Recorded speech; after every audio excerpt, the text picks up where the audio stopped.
Hey, welcome back. I'm glad to see you tuning in for another deep dive into the world of piercings.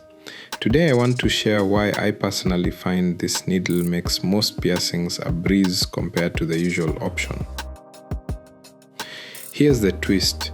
This needle was never designed for piercings, while the other one was. In fact, it's actually an IV cannula needle. First, I'll walk you through the unique advantages of using a cannula, and then I'll show you how it works in action with a nose piercing demonstration. To make this demonstration as realistic as possible, I'll be using a special foam that closely mimics the softness and thickness of real skin.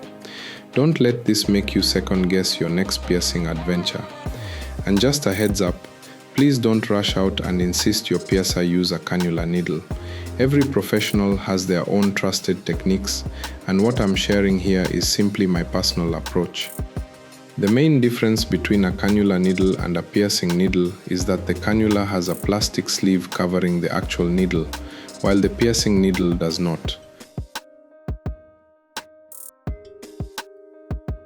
When you get pierced with a standard needle, the entire needle usually passes through the skin. The challenge comes when a client makes a sudden movement during the process. If that happens while the needle is still in, there is a real risk of injury to both the client and the piercer. To help prevent this, some professionals use a stopper at the sharp end of the piercing needle. Another challenge is that the gauge of the piercing needle limits the thickness of the jewelry you can use.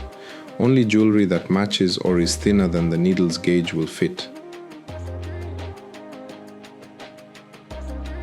With a cannula needle, the magic happens after the tip passes through the skin.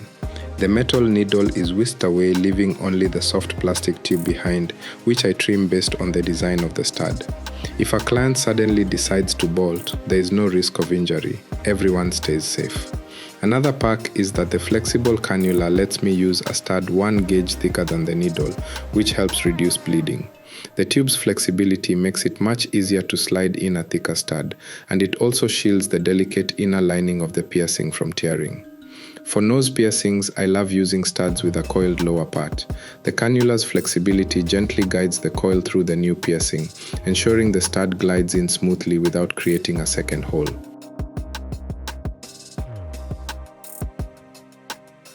Now, let's watch these steps unfold as I perform a nose piercing.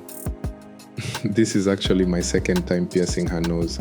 The first was a whole decade ago, back when I used the traditional piercing needle. I'm hoping she finds this new technique even more comfortable.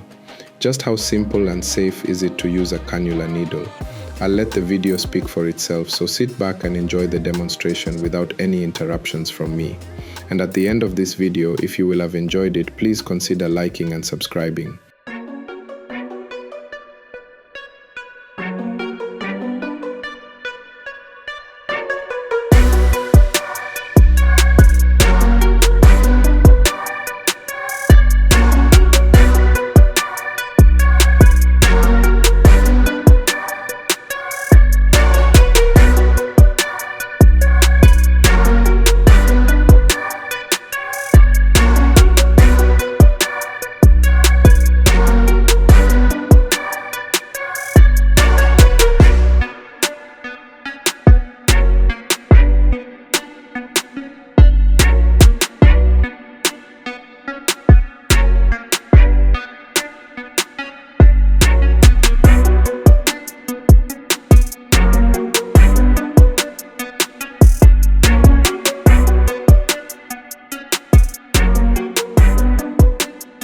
Thanks for watching all the way to the end. Hope you found it entertaining and informative. See you soon, God willing.